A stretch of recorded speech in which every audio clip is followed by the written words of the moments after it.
All right. Hey, everyone, and welcome to another deep dive. Today, we're taking a look at Transrail Lighting Ltd. Sounds interesting. Yeah, it does, right? Mm-hmm. They're this Indian company really specializing in the whole power scene, um, transmission, distribution, the whole works. I'm intrigued. Well, good, because you've got a lot to dig into. Oh, You sent over their draft prospectus for this upcoming IPO. And, of course, we got some financials. of course. Always need those. Right. And some industry reports as well. Excellent. So, yeah, I'm curious to see what we find. It's a good time to be looking at this sector, I think. A lot going on globally, right? Yeah. With energy and infrastructure especially. Yeah. And from what I've seen so far, Transrail is right in the middle of it all. Well, perfect. Yeah. Then maybe we can start there. Just kind of like paint a picture for us. What is Transrail Lighting Ltd? Tell us their story. Well, they've been around for a while, over 40 years, Huh. which is, pretty impressive on its own. They've built this reputation, really, as a reliable partner in the power transmission and distribution space. But here's what's really fascinating to me. Their global reach. 58 countries. Really? Yeah, Yeah. from Bangladesh, Kenya, all the way to Finland. Wow. That kind of international presence, Huh? that speaks volumes, I think. Yeah. Really shows their expertise and adaptability. 58 countries. I'm impressed. But, okay, so let's talk about their core business here, the power transmission and distribution industry. What's the outlook? Like, is it a good space to be in right now? It's booming. It's a booming sector. Oh, good. That's for sure. Demand for electricity is going through the roof, right? Especially in these emerging markets. Makes sense. Yeah. Think about it. Rapid urbanization, industrial growth, rising middle class. Everybody needs power. Right. And this demand, it's especially concentrated, I think, in regions like Asia, Pacific, Yeah. Africa. Makes sense. And we can't forget, of course, the push for renewable energy, right? Yeah. Oh, absolutely. I mean, that's going to require a ton of new and upgraded transmission infrastructure. It will. Countries like China and India, they're making huge investments in their power grids. We're talking serious money here. How much are we talking? Well over $1 trillion for China Wow. by 2025. And then India, $200 billion. Wow. Just a couple years later. And these are huge projects, creating really tremendous opportunities for companies like Transrail. Oh, okay. So there's Yeah. potential. Yeah. But how does Transrail fit into all of this? Like, what's their specific business model? Well, they've got a few main revenue streams, all, centered around power. Okay. So they design, engineer, procure, and construct Okay. transmission lines, substations.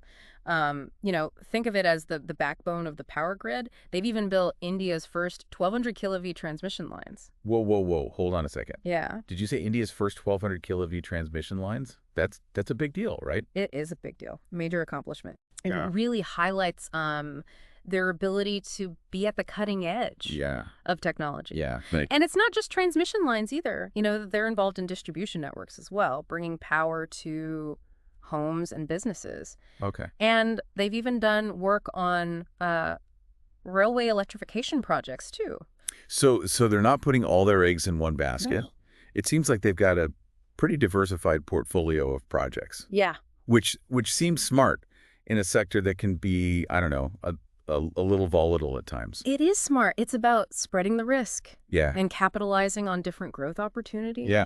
And it seems to be working. Last fiscal year, over 83% of their revenue came from power transmission and distribution. But they had a decent amount coming from civil construction, Yeah. railways, even poles and lighting. So it seems like they're covering a lot of bases. Speaking of covering bases, how do they actually get these projects? Like, walk us through that. Is it a competitive landscape? It's very competitive. Okay. They have to win projects through tenders, Right. which means, going up against other companies and putting their best bid forward. Yeah. And these tenders, they often prioritize things like experience, technological capabilities, financial strength, and a strong safety record, too. Yeah. It's not just about low price.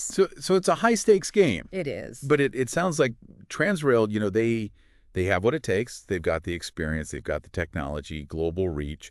What about their financials? Are they in a good shape? They seem to be doing pretty well. They've had, pretty strong revenue growth in recent years. Yep. Their profitability margins are healthy.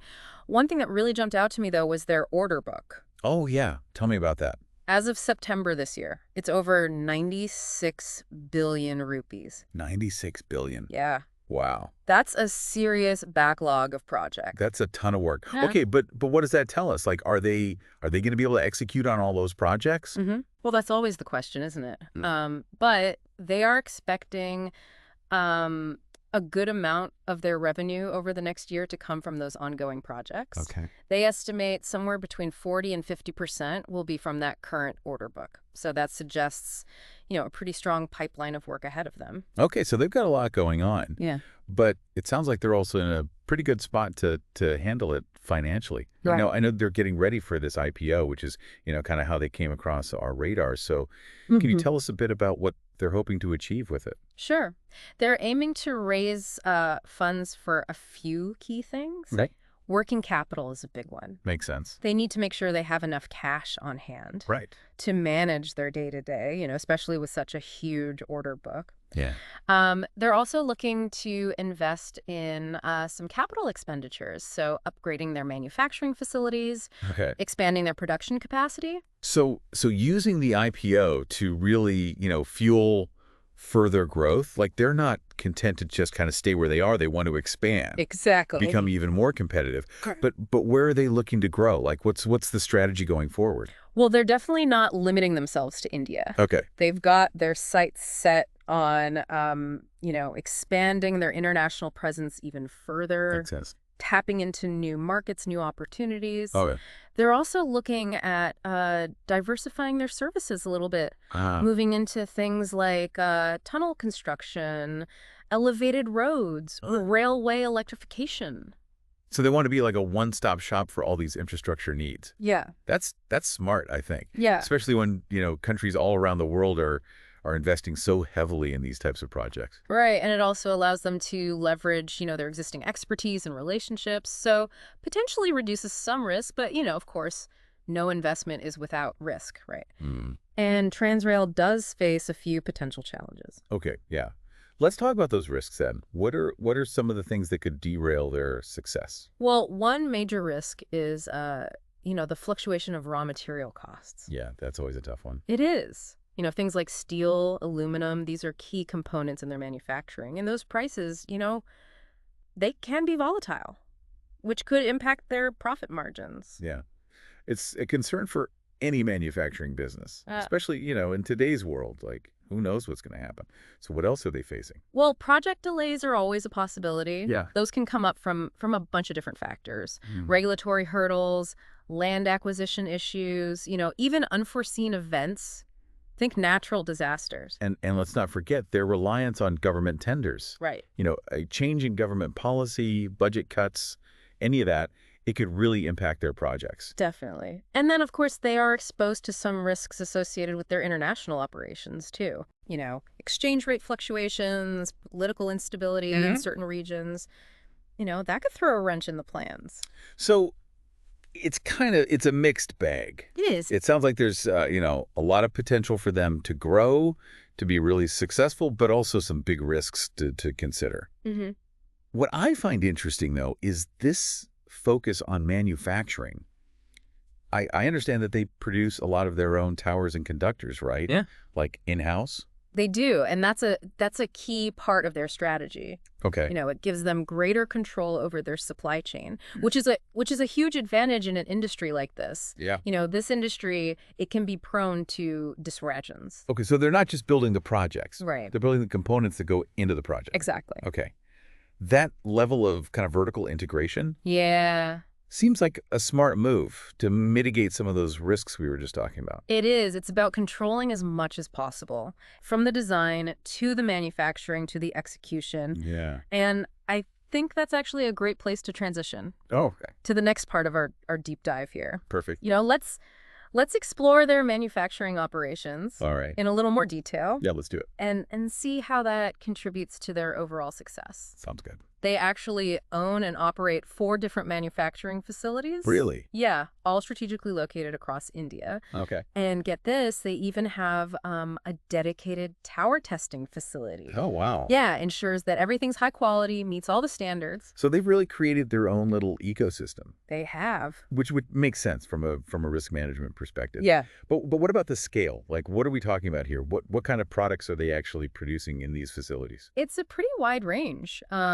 Transmission towers for voltages up to 1,200 kiloVs, which again shows their commitment to, advanced technology.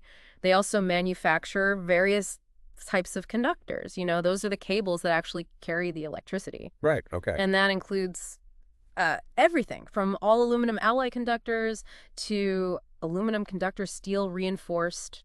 You name it, they've got it.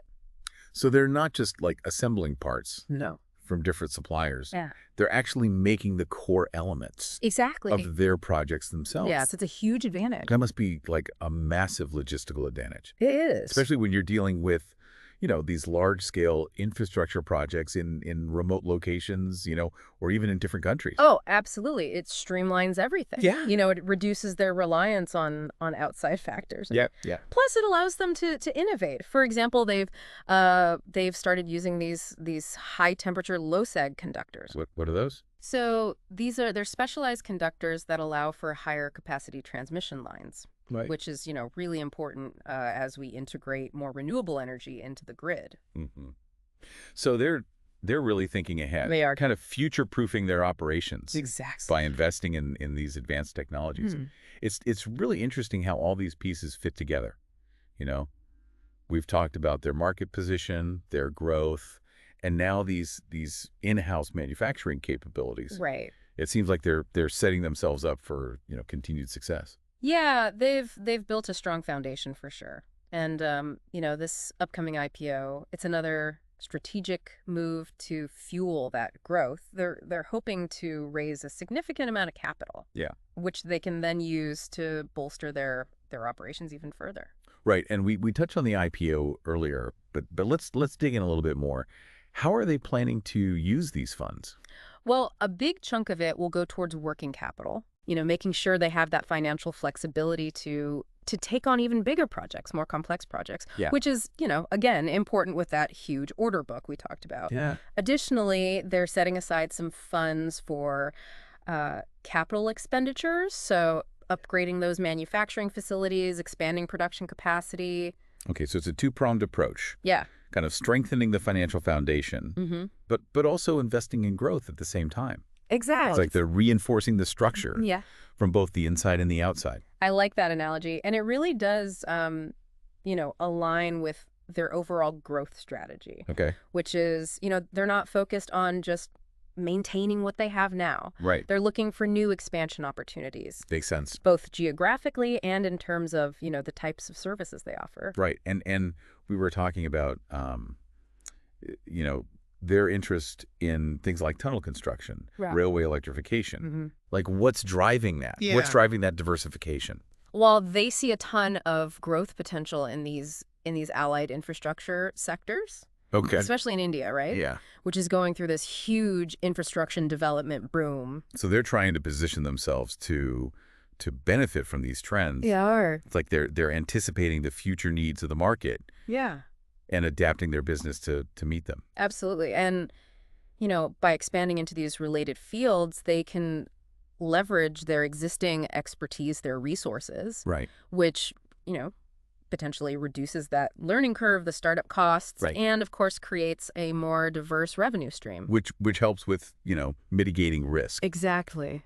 Okay, so it sounds like a well-calculated approach, but let's go back to their financials for a second. Sure. We've talked about revenue growth, order book. Right. But what about some of the other key financial indicators? Yeah. How do they stack up against their competitors? Well, they've consistently demonstrated, strong financial performance. Okay, good. Which is a good sign for potential investors. Their debt-to-equity ratio is within a healthy range, which means they're managing their debt well. Can you break down that debt-to-equity ratio for a second? Sure. Because I know it's an important metric, but sometimes, like, all the financial lingo gets a little jargony. It does. Think of debt as like a weight on Okay. the company's shoulders. Right. The debt-to-equity ratio tells us how heavy that weight is Okay. compared to the company's own resources. Right. So, a lighter weight means they're in a better position. In Transrail's case, their ratio indicates that they're using debt responsibly Right.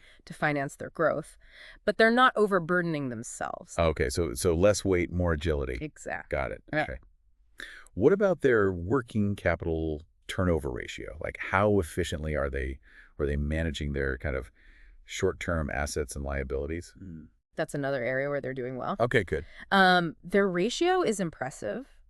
It suggests that they're very good at converting those investments, in inventory, other short-term assets, into cash. Okay. So they're managing their cash flow efficiently, which again is crucial for any business, Yeah. but especially one operating in such a capital-intensive industry like infrastructure. Okay. So financially sound, they're growing, they're innovating, strategically positioning themselves for the future. It sounds like they have, a good story to tell potential investors. They do. But as we know, past performance, it doesn't always guarantee future results. Right. What are some of the challenges they might face moving forward? Well, the industry, it's dynamic. There's always external factors. We've talked about some of the risks, right? Yeah. Fluctuating raw material costs, potential project delays, regulatory changes. These things could definitely impact, their profitability, their growth. So even with their track record and their planning, there's no guarantee it'll be smooth sailing. Exactly. It's a good reminder that every investment has risk. It does. And, it's crucial for potential investors to really assess those risks carefully. Yeah. Weigh them against the rewards Right. before making any decisions. Due diligence, it's key. Absolutely. Speaking of their track record, I'm kind of curious to learn a bit more about some of their past projects. They've been around for over 4 decades. I mean, they must have a pretty impressive portfolio. They do. Of completed projects. Yeah. So what are some of the highlights, the things that really, show off their capabilities and experience? Yeah, they've got a long list for sure. I was looking through it and I noticed they've completed some projects in some pretty challenging environments. Yeah. Like I was looking at this OHL Sheboygan to Mazar-e-Sharif transmission line. Oh, yeah. In Afghanistan. That one finished up in 2020. Right. What were some of the key takeaways from that project? Well, I think that one really highlights their international expertise and their ability to operate in these, kind of complex environments. Yeah. It was a crucial project for improving the power infrastructure in the region. Okay. Connecting Sheboygan to Mazar-e-Sharif. Okay, so they're not just sticking to like the easy projects in developed nations. Right. They're willing to tackle these, the tough ones. Yeah. In areas that really need it. Yeah, they are. What about I saw this 400 kV DC Punatsang Chuai to Lamazinka transmission line project. Yeah. In Bhutan. That one seems pretty ambitious just given the terrain. It was quite the engineering feat. Yeah. This project involved navigating that rugged Himalayan landscape, which is no easy task. Yeah. It really showcases, I think, their technical skills and their ability to deliver high quality infrastructure. Yeah. Even in those, really challenging environments. They're like the mountain climbers of the power transmission world. But, right. But they haven't just, focused on these international projects, right? I mean, they've done some significant work within India as well. Of course, yeah. Their contributions to India's power grid are substantial. Yeah. For example, the 765 kV DC transmission line from Aryalur to Thiruvallam. Okay. This project, it was finished back in 2019. Okay. But it really enhanced that power transmission capacity in southern India. So they're connecting regions even within, a vast country like India. Yeah. It's interesting to think about the scale of some of these projects and the logistics involved, It is. We talked about how they manufacture a lot of their components in-house. Right. Which must help with the control, the efficiency. Yeah. But how do they ensure the quality and reliability of those components? Right. especially when you're dealing with, these high voltage power lines. Well, quality control is absolutely essential in this industry. Yeah. They have these rigorous processes at each stage of manufacturing. Okay. That dedicated tower testing facility that we mentioned before, that's a great example. Yeah. They put these towers through all sorts of tests. Okay. Load tests, deflection tests, everything. Wow. To make sure that they can withstand, harsh weather conditions, Right. and meet all the international safety standards. So it's like boot camp for power towers. Right. Only the toughest survive. Exactly. And the conductors as well. Those are essential for transmitting the power safely and efficiently. Right. How do they make sure that those meet the highest standards? Well, their conductor manufacturing process is just as rigorous. They use advanced technologies. They adhere very strictly to industry standards. Oh. They scrutinize all the raw materials. Right. They do all of these tensile strength tests. Okay. They even use X-ray technology to inspect the internal structure of the conductors, to make sure there's no hidden defects or anything. So they're really not cutting any corners. No. It's clear that they want to deliver reliable and durable infrastructure. Yeah. Whether it's in the Himalayas or, the heart of India. Right. All right. Well, we've covered a lot of ground today. We have. We've gone through Transrail Lighting Ltd's history, their impressive project portfolio, their financials, their growth plan, even the details of their manufacturing processes. Yeah. What's the key takeaway here for our listeners? What's the so what of all this? Well, I think Transrail Lighting Ltd is a company that's on the rise. They're playing a key role in this global energy transformation. Yeah. Capitalizing on that growing demand for electricity, right, and the shift towards renewable energy. Yeah. They have a proven track record. They do. A diverse business model, and a vision for the future.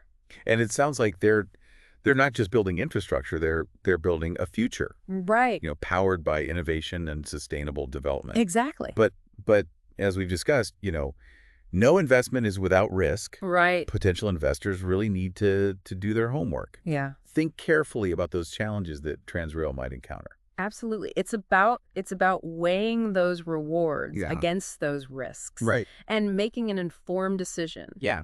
Based on a solid understanding of the company, the industry. The whole picture. The whole picture, yeah. Well said. I think we've given our listeners a lot to think about today. I think so. We've really looked at Transrail Lighting Ltd from all these different angles. We've provided, hopefully a really good deep dive into their operations, their financials, and their plans for the future. It's been a pleasure sharing these insights. And as we wrap up, I want to leave our listeners with one final thought. Okay. We talked about this global shift towards renewable energy. Right. How do you think that's going to shape Transrail's future in the long run? What opportunities and challenges might they face as that trend continues? That's a good question. Yeah, it's something to ponder as you continue your research on this company. So thanks everyone for joining us for this deep dive into the world of power infrastructure.